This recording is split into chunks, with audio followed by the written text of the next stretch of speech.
2024 municipal budget by title only. Somebody wants to comment? Yes. Councilman Tosi, would you like to begin? Yes, I absolutely don't mind beginning. It's more a question of knowing where to start. So just, I'd like to say a couple of quick things in response to the comments we've heard tonight. I understand and I appreciate a lot of people's frustration. Clearly, you can only imagine how frustrating this process has been for the council. But I would just ask everyone going forward to focus your frustration on the mayor, whether it be other employees who might be, you know, unfortunately within his realm of accusations. You know, I would encourage you all to not focus on anyone other than the mayor. The mayor's responsible, good or bad. The mayor's responsible, and yeah, I was surprised. I do have a couple prepared. Pardon me, Mr. Gubitosi. Mr. Fox, Mayor Fox, have you left the meeting? I don't see you. No, I haven't left the meeting, no. Okay, your picture was gone. Could you stay on camera, please? It's okay. Honestly, He's gotta be on camera. it's fine. It's fine. No, that's He not. has to be on camera. I'm sorry.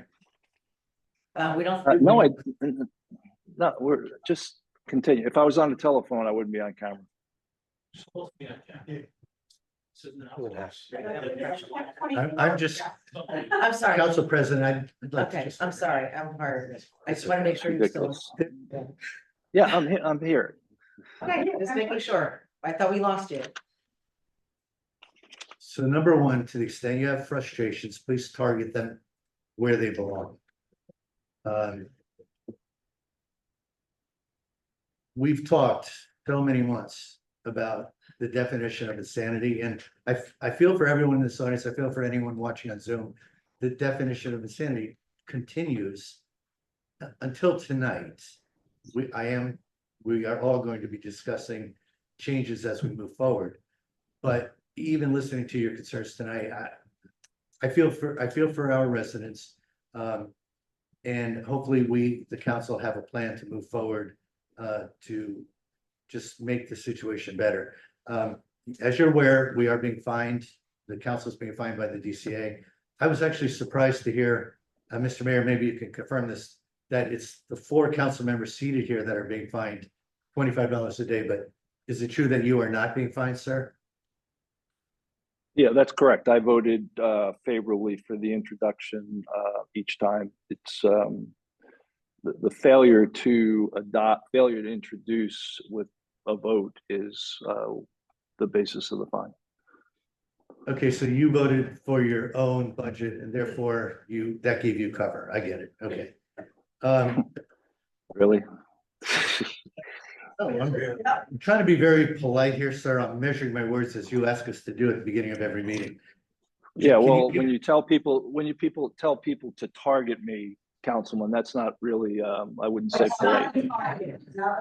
You are the mayor of the borough, sir. I'm telling them, bring their concerns directly to you and not to the employees. I'm just using your word. I'm just using your word, Councilman. You did not use the word target. That is fine. Yeah. My second question is, can you provide us the AFS that magically has been filed? I'm thrilled to hear it's been filed. I happened to look at the website before coming to the meeting. It's not posted on the website, nor was it delivered to the council.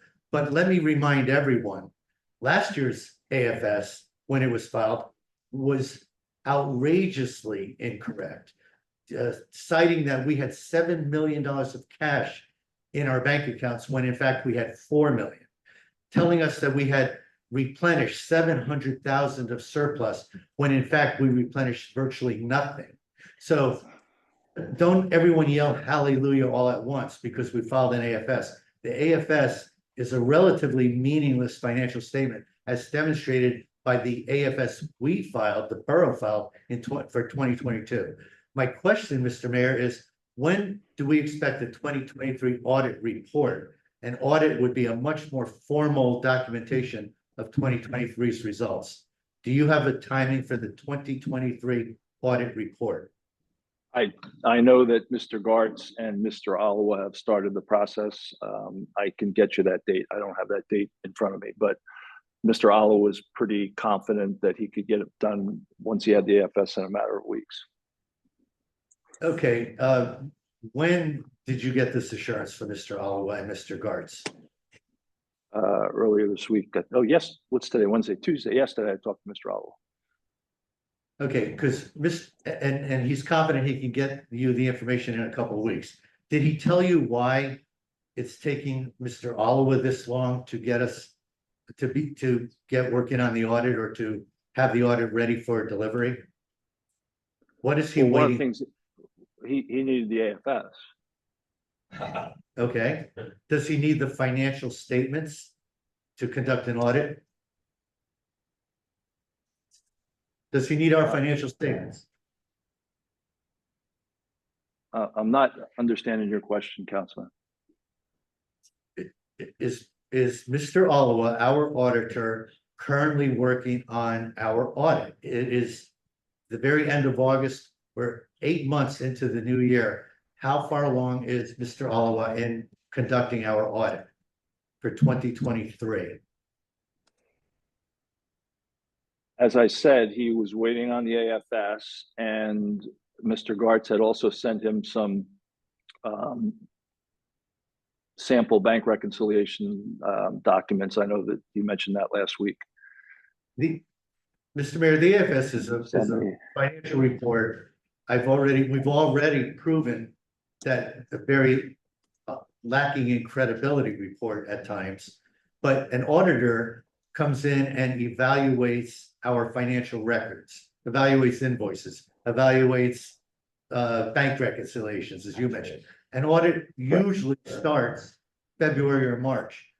How far along is our audit? Is it 50%? Is it almost complete? I mean, he's not just waiting for an AFS. Is he waiting for anything else? I'm not aware that he's waiting for anything else at this time. Okay.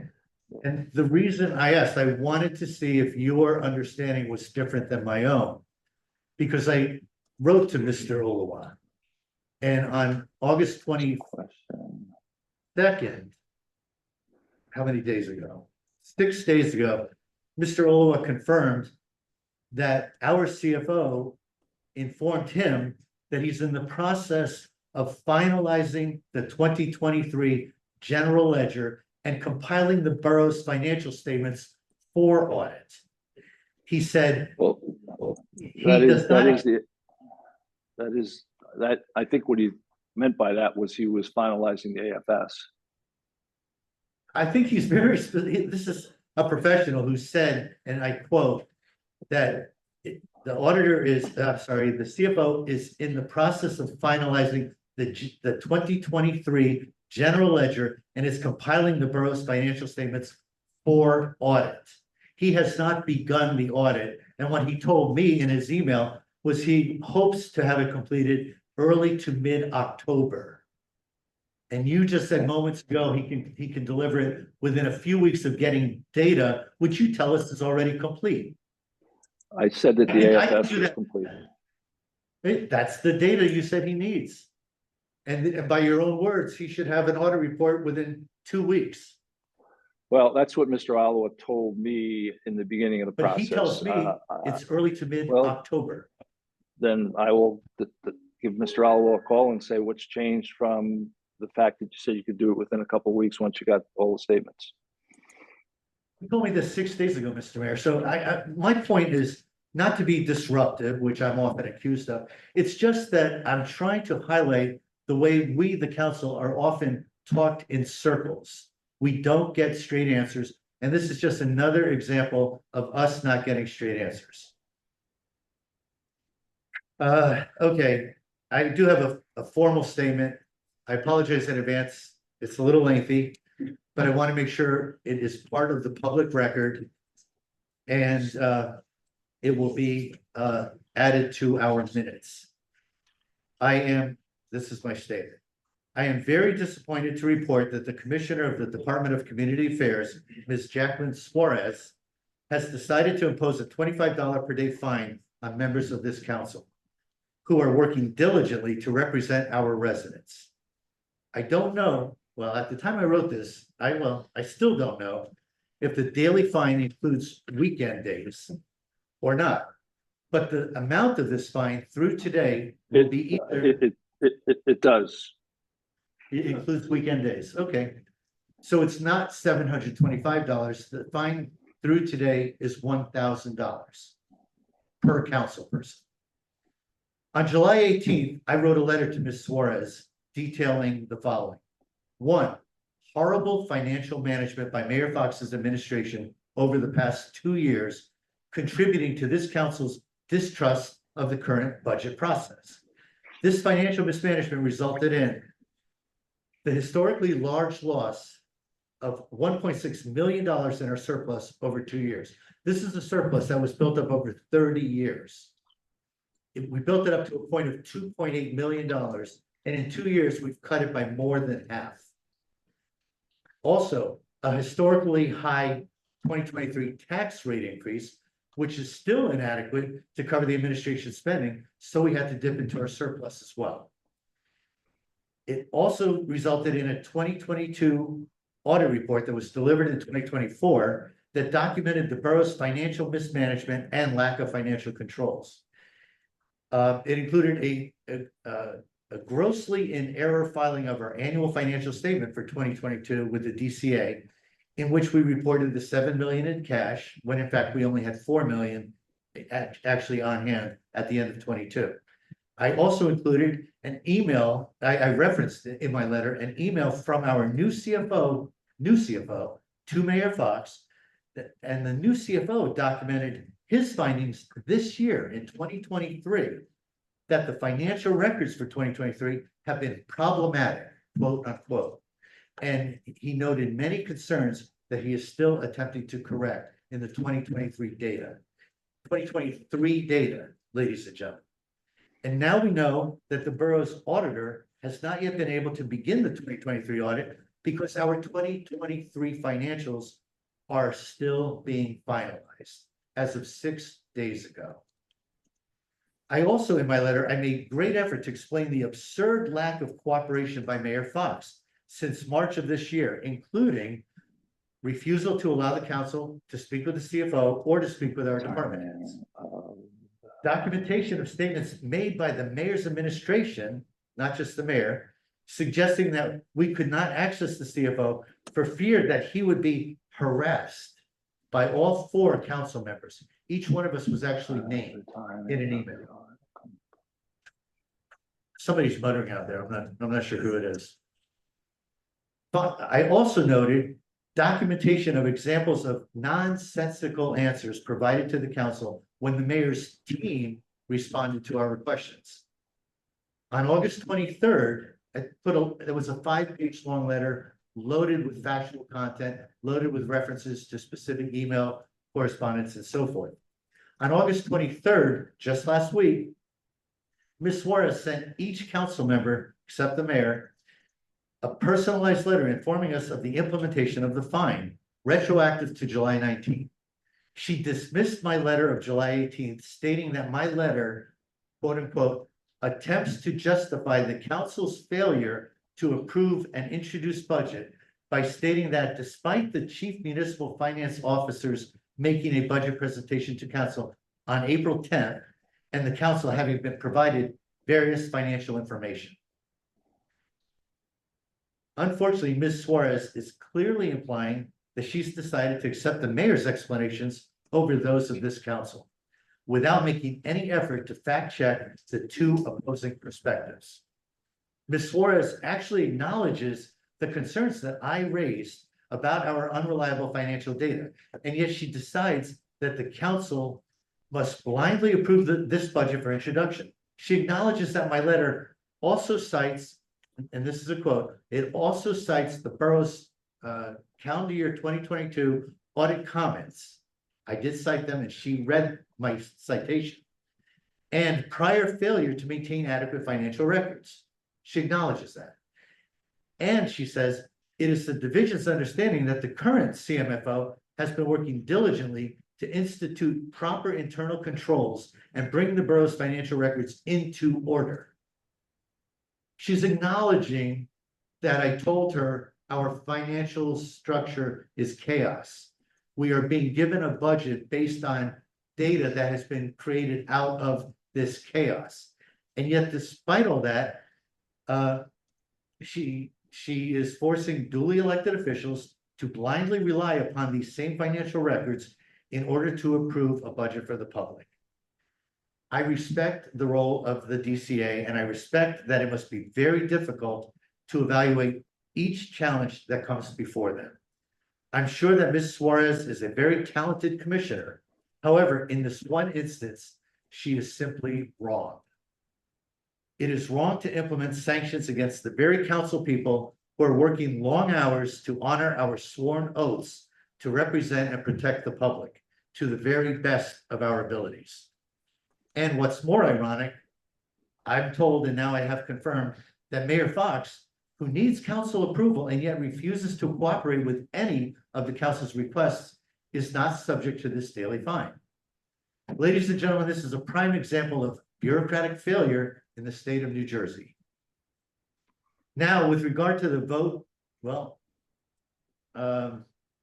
with regard to the vote to introduce the mayor's 2024 proposed budget tonight, I remind the public that the mayor has promised to make our CFO available to answer the council's questions, but only at budget adoption. Budget adoption is in 30 days. And depending on the vote of the council tonight, should we vote to introduce the budget, we will have an opportunity 30 days from now to ask if not sooner, to ask the CFO all of the questions in front of the public that we've been asking and hopefully get responses. I've said this from the beginning. I don't know if the budget is good or bad. I don't know if it's right or wrong because I'm not getting answers. So the CFO may answer our questions 30 days from now. And if he does, it may be as simple as, thank you for those answers, finally. Why did we wait 4 months? On the other hand, there may be questions that the CFO won't even know the answers to, and he'll need to do research and follow up, and then we'll all have to wait longer, or we may have waited 30 days, and then we may have to vote no at the adoption. So the chaos and the insanity continues. But I for one am prepared, I'll tip my hand a little, to push this forward, despite the pleas from a few of our residents tonight to not vote for implementation. I'm prepared to vote for implementation only to move us off the mark.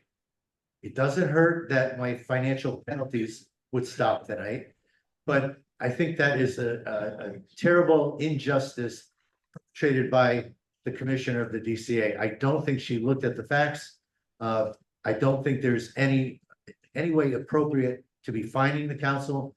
All that said, it's just one more reason to move us all, including the mayor, off the mark, so we'll have an opportunity to question the CFO finally in public and get our answers. Thank you. That's my comment. Thank you, Councilman. Any other council comments? I have a council comment.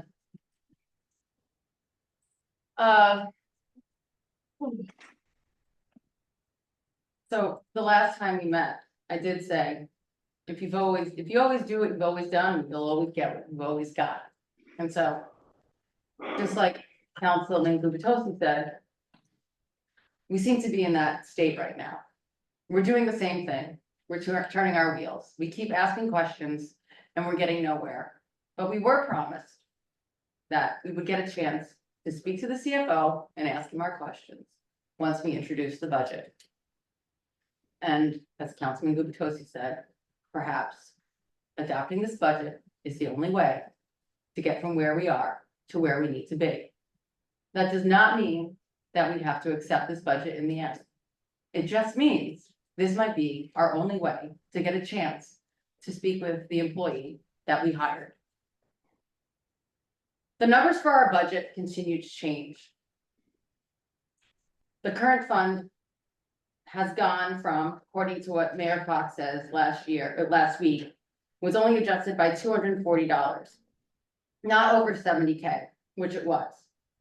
On 4/19/24, the current fund was at $11,073,306. On 7/23, the number for the current fund was at $11,144,557. That's a difference of over $70,000. We are now relegated to using 2 PDFs as our backup information. One of them is 82 pages long.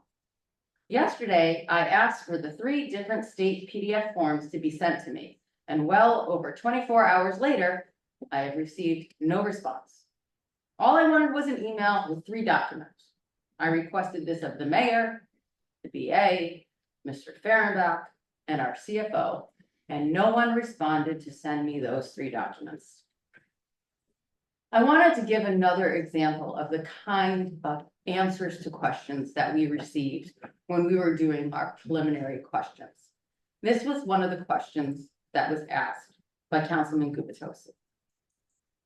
So for instance, there was an employee whose line item had gone up 45%.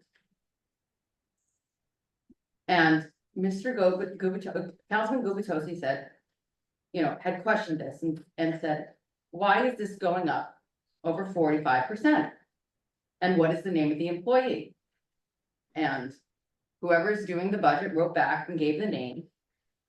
And Councilman Gubitosi said, thank you for the name of employee X, but why is it an increase of 45%? Because he only got half the answer. Did this person get promoted? Did this person contract to work for longer hours?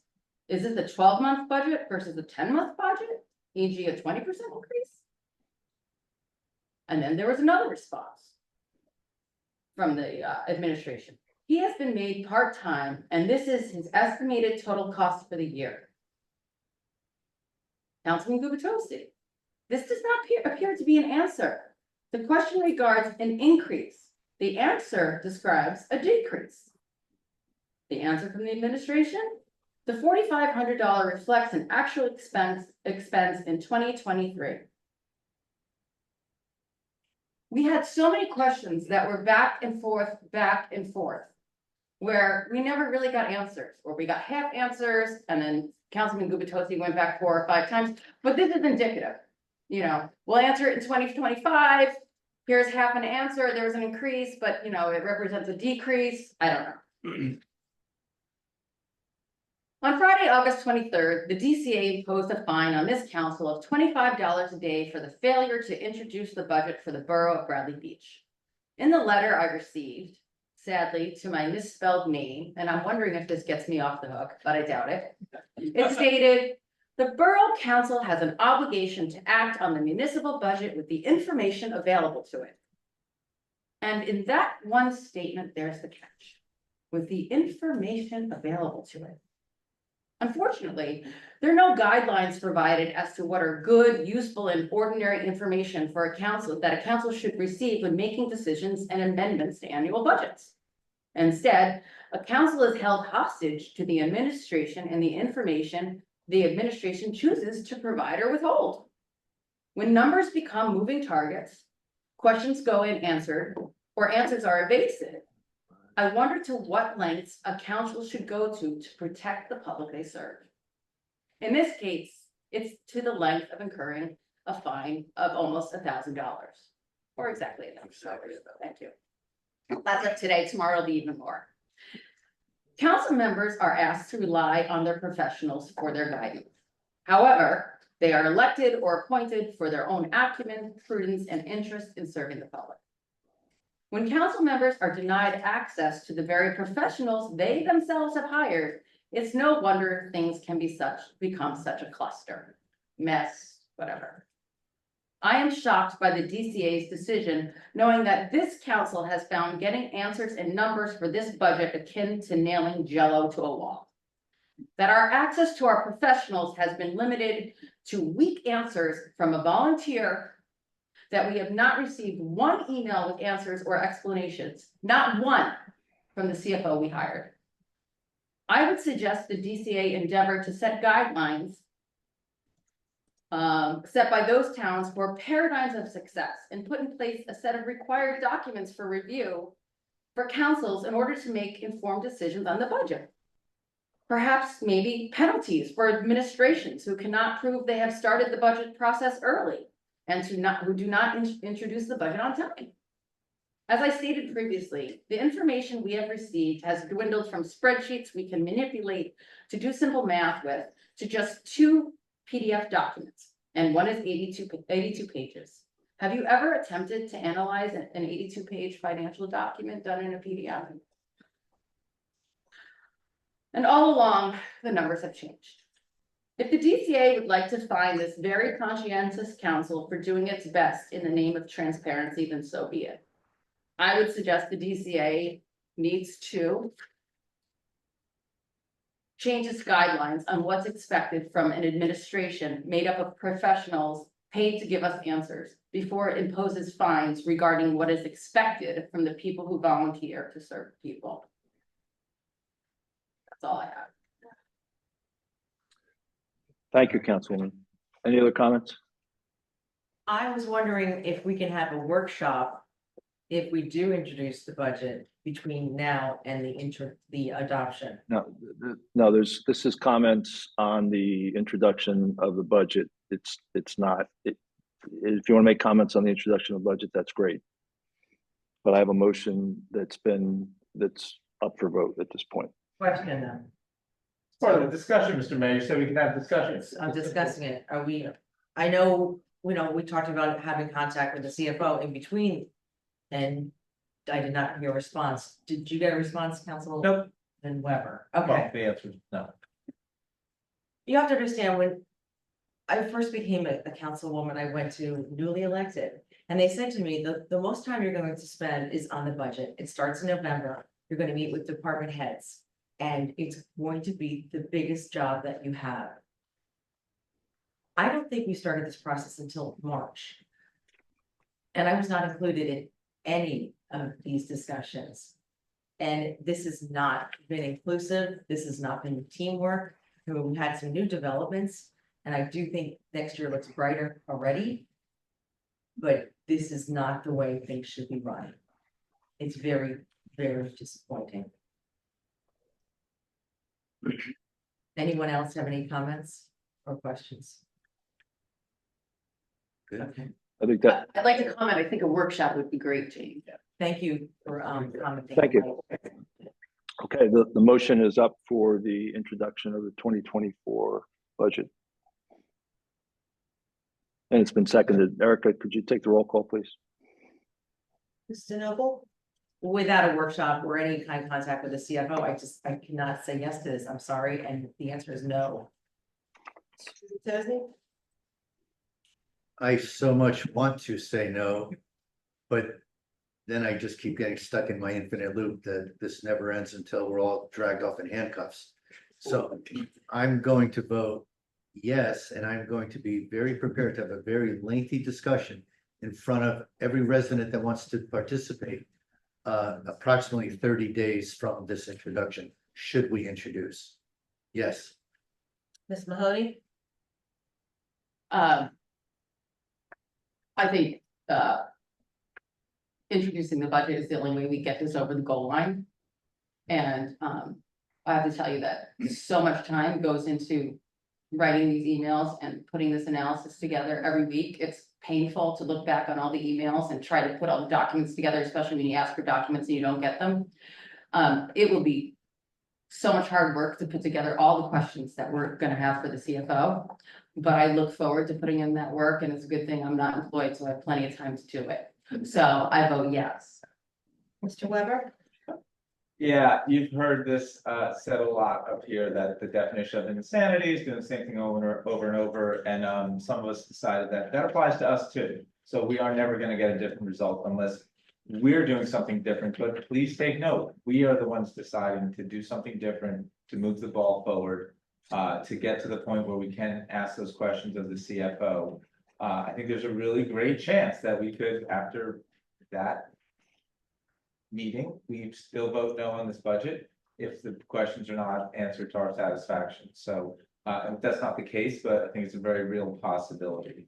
I want to thank my council colleagues for just illuminating all of the things that we've gone through with this budget just tonight and almost every other meeting, of course. So I appreciate you putting in the time on that. I'm gonna vote yes on this, but again, it's because we're gonna get to that place where we can ask our questions, and I appreciate everybody's input, but we're the ones making the change here, and I hope that's noted. Mayor Fox? Yes.